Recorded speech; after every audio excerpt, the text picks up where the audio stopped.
Assalamualaikum warahmatullahi wabarakatuh. Para pemirsa dimanapun Anda berada, mudah-mudahan para pemirsa sekalian selalu dalam keadaan sehat walafiat dan mudah-mudahan urusannya dimudahkan oleh Allah Subhanahu wa ta'ala. Amin ya rabbal alamin. Kembali bersama saya di ngaji tafsir ya, yang pada episode kali ini kita masih membahas mengenai sifat-sifat orang munafik. Dan saya sudah pernah mengatakan di episode sebelumnya bahwa Allah memang sengaja menjelaskan sifat-sifat orang munafik di permulaan surah Al-Baqarah ini lebih detail dan lebih panjang dibandingkan daripada sifat-sifat orang kafir, karena bahaya yang ditimbulkan daripada orang-orang munafik ini jauh lebih besar dibandingkan dengan bahaya yang bersumber daripada orang-orang kafir. Nah, para pemirsa yang dirahmati Allah Subhanahu wa ta'ala, di sini saya sudah merangkum beberapa poin penting. Yang pertama adalah salah satu sifat orang munafik, yaitu mereka melakukan tipu daya. Jadi ketika mereka bertemu dengan orang-orang yang beriman, wa idza laqul ladzina amanu qalu amanna, mereka mengatakan bahwa kami beriman sebagaimana berimannya kalian. Tapi yang mereka maksudkan ya, atau yang mereka niatkan di sini adalah gurura, hanya untuk tipu daya, hanya untuk mengelabuhi orang-orang mukmin ya, wanifakon ya, dan menampakkan kebaikan tapi menyembunyikan keburukan ya, wa musona'atan wa taqiyah, juga sebagai taqiyah karena ya takut ya.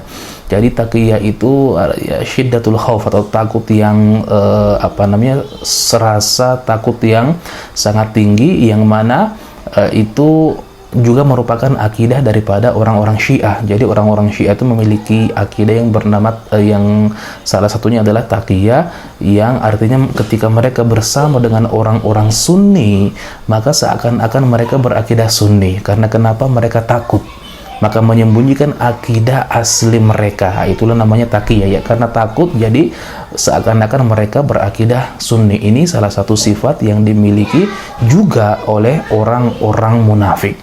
Nah, para pemirsa yang dirahmati Allah Subhanahu wa ta'ala, kenapa mereka melakukan demikian? Ya, karena mereka hanya ingin mendapatkan hal-hal yang menguntungkan bagi mereka bersama dengan orang-orang yang beriman. Misalkan ya, fima asabu min khairin wa magnam, hanya ingin mendapatkan hal-hal yang menguntungkan bagi mereka, seperti di sini disebutkan magnam di zaman Rasulullah, seperti pembagian ghanimah atau pembagian harta rampasan ya. Jadi mereka kembali ya kepada bersama dengan orang-orang yang beriman hanya ingin mendapatkan harta rampasan. Nah, ini pun juga mungkin kalau kita melihat konteks dalam kehidupan masa kini ya, banyak juga orang-orang yang seperti itu ya, mengaku beriman dalam hal yang benar-benar hanya ingin mendapatkan suatu keuntungan ya. Tapi yang dirahmati Allah Subhanahu wa ta'ala, nah itulah ketika mereka bersama dengan orang-orang mukmin, maka mereka katakan kami beriman agar mereka bisa mendapatkan sesuatu. Tapi wa idza khalau ila syayatinihim, apabila mereka kembali kepada setan-setan mereka, nah yang dimaksudkan dengan setan-setan mereka adalah para pembesar mereka, para pemimpin mereka ya, para pemimpin munafik, para pemimpin mereka dari orang-orang kafir, para orang-orang musyrik dan lain sebagainya. Karena syaitan ini kan sifat yang jauh daripada aturan Allah. Jadi siapapun yang melanggar aturan Allah, yang jauh daripada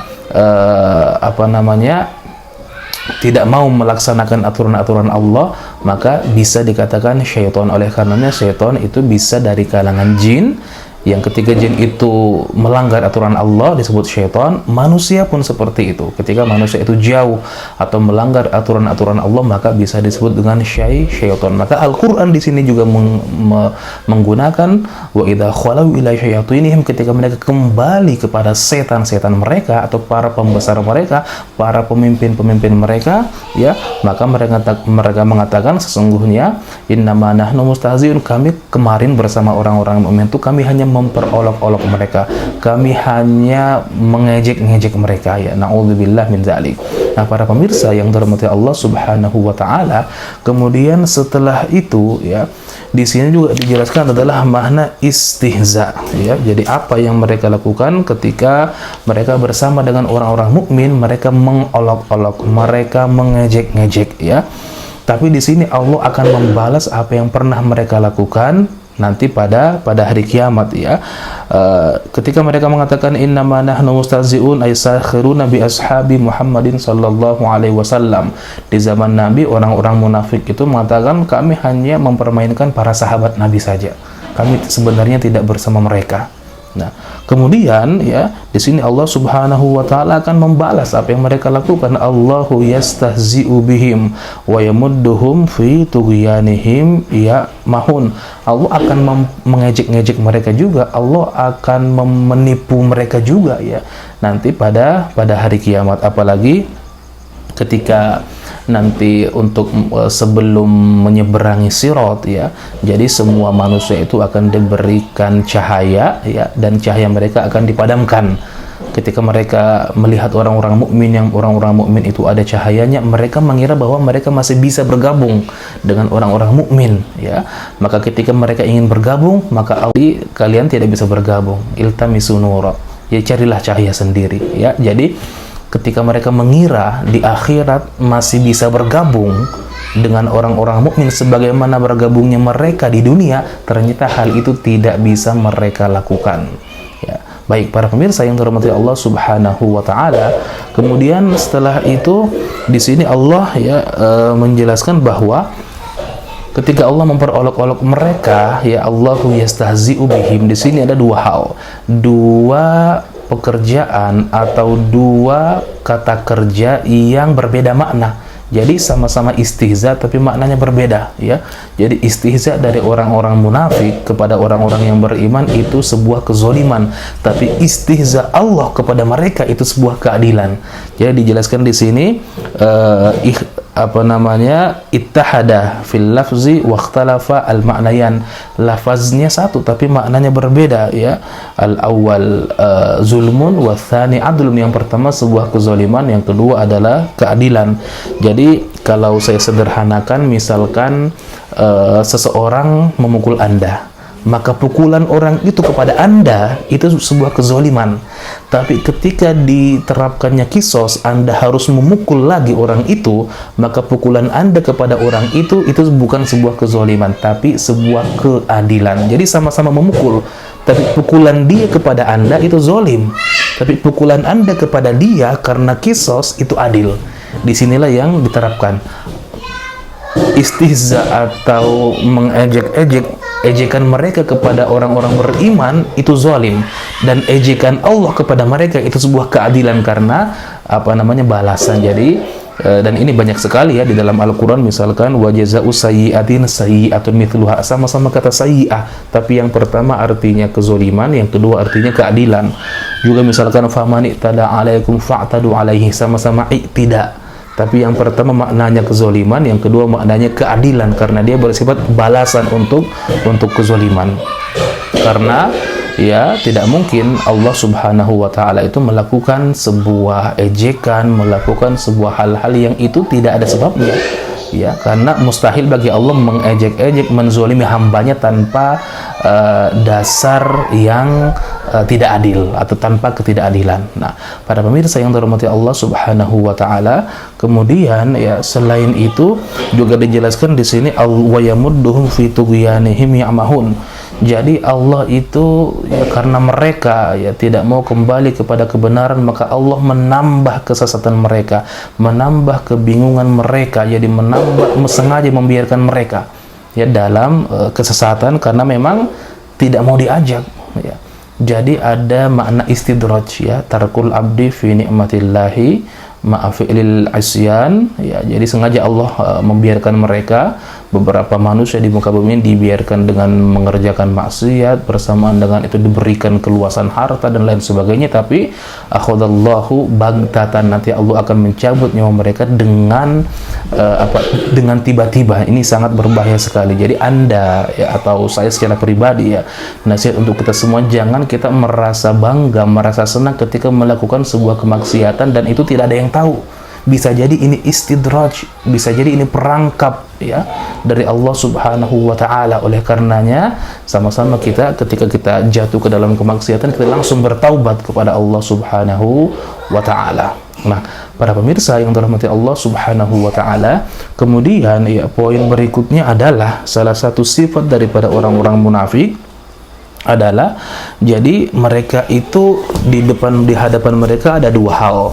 Sudah dijelaskan kebenaran dan ada juga kebatilan, tapi mereka malah meninggalkan kebenaran menuju kepada kebatilan. Dijelaskan di sini, ulaikal ladzina ishtarawud dhalalata bil huda.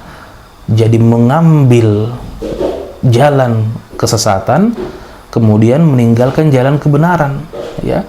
Fama rabihat tijaratuhum wa ma kanu muhtadin. Dijelaskan di sini, akhadud dhalala wa taraku al hidayah. Memilih, jadi di depan mereka ada dua jalan, ada yang benar dan ada yang salah, tapi mereka malah memilih yang salah itu dan meninggalkan kebenaran, ya. Dan juga kalau misalkan kita ya melihat di hari secara umum, memang kebanyakan manusia itu terjerumus dalam hal ini. Di depan mereka ada dua hal yang bersifat positif dan ada yang bersifat negatif, tapi kebanyakan kecenderungan keinginan manusia itu malah terarah kepada hal-hal yang bersifat negatif, ya. Contoh, misalkan kalau ada dua agenda acara. Yang pertama adalah kajian umum yang dilakukan misalkan di masjid mana gitu, ya. Kemudian di waktu yang bersamaan ya ada konser misalkan, ya konser artis siapa gitu. Maka ya kemungkinan besar atau mungkin akan kita saksikan bahwa orang yang datang menghadiri konser ya itu jauh lebih banyak dibandingkan orang yang mengikut kajian ya di waktu yang bersamaan itu.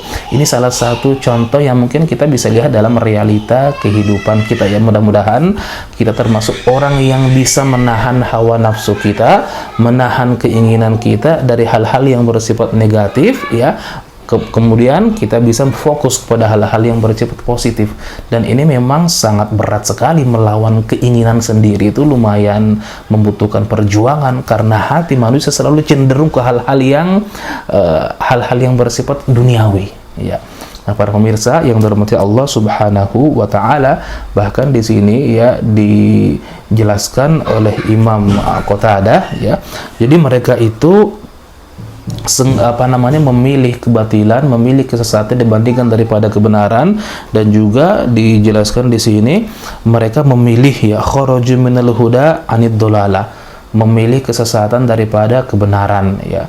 Kemudian juga wa minal jamaah ilal furqah ya, kalau misalkan ada hal-hal yang orang sudah bersatu untuk dalam sebuah jamaah, tapi mereka tidak ingin bergabung di situ, malah ingin memisahkan diri.